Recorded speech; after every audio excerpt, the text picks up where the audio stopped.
আসসালামু আলাইকুম রহমতুল্লাহি আবরাকাতু। বিজ হেলথের পক্ষ থেকে আপনাদের সবাইকে অভিনন্দন এবং স্বাগতম।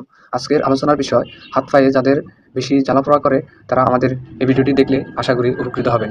কেউ ভিডিওটি না টেনে সরাসরি দেখবেন এবং সাথে লাইক কমেন্ট দিয়ে আমাদেরকে এই ছোট কাজে উৎসাহিত করবেন। হাত পায়ে জ্বালাপোড়ার সমস্যা বেশিরভাগ ক্ষেত্রে স্নায়বিক বা রক্ত চলাচলের সমস্যার কারণে হতে পারে। কিছু সাধারণ কারণের মধ্যে আছে ডায়াবেটিস, স্নায়ুর ক্ষতি, রক্তে ফ্লো কমে যাওয়া, ইনফেকশন বা প্রদাহ, থাইরয়েডের সমস্যা, মেডিসিনের সাইড এফেক্ট। এগুলো বিস্তারিত এখন বলবো। ডায়াবেটিসের ফলে স্নায়ুর ক্ষতি হয়ে হাতে পায়ে জ্বালাপোড়া বা চুলকানি হতে পারে। একে ডায়াবেটিক নিউরোপ্যাথি বলা হয়। স্নায়ুর ক্ষতি, দীর্ঘদিন ধরে ভিটামিন B12 এর অভাব বা অ্যালকোহল সেবনের ফলে স্নায়ু ক্ষতিগ্রস্ত হতে পারে। রক্তের ফ্লো কমে যাওয়া, দীর্ঘক্ষণ বসে থাকলে বা একই অবস্থানে থাকলে রক্ত চলাচল কমে যায় এবং জ্বালাপোড়া অনুভব হতে পারে। ইনফেকশন বা প্রদাহ, কিছু ক্ষেত্রে হাতে পায়ে কোনো ব্যাকটেরিয়া বা ভাইরাসের সংক্রমণ হলেও জ্বালাপোড়া হতে পারে। থাইরয়েড সমস্যা, হাইপোথাইরয়েডিজম বা থাইরয়েড হরমোনের অভাব থাকলেও এমন সমস্যা হতে পারে।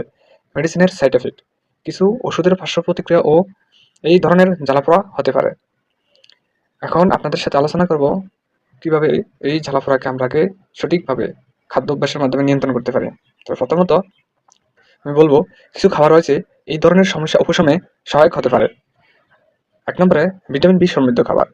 ভিটামিন বি, বিশেষ করে B1, B6 ও B12 স্নায়ুর স্বাস্থ্যের জন্য অত্যন্ত গুরুত্বপূর্ণ। এর জন্য খাবারে বাদাম, মাছ, ডিম, দুধ এবং দই রাখতে পারেন। ম্যাগনেসিয়ামযুক্ত খাবার। ম্যাগনেসিয়াম পেশি ও স্নায়ু শীতল করতে সাহায্য করে। কাজু বাদাম, কলা, সবুজ শাকসবজি, ডার্ক চকলেট ম্যাগনেসিয়ামের ভালো উৎস। ওমেগা-3 ফ্যাটি অ্যাসিড এবং ফ্যাটি অ্যাসিড প্রদাহ কমায়, স্নায়ুকে রক্ষা করতে সাহায্য করে। সামুদ্রিক মাছ যেমন স্যামন, সার্ডিন এবং বাদাম, চিয়া সিড ও আখরোট ওমেগা-3 এর ভালো উৎস। Vitamin E. ভিটামিন ই স্নায়ুর স্বাস্থ্য রক্ষায় সহায়তা করে। বাদাম, সূর্যমুখী তেল, শাকসবজি থেকে ভিটামিন ই পাওয়া যায়। আয়রন ও প্রোটিন। আয়রন এবং প্রোটিন রক্ত চলাচল বৃদ্ধি সাহায্য করে এবং জ্বালাপোড়া কমাতে সাহায্য করে। মাংস, কলা, পালং শাক এবং বিনস আয়রনের ভালো উৎস।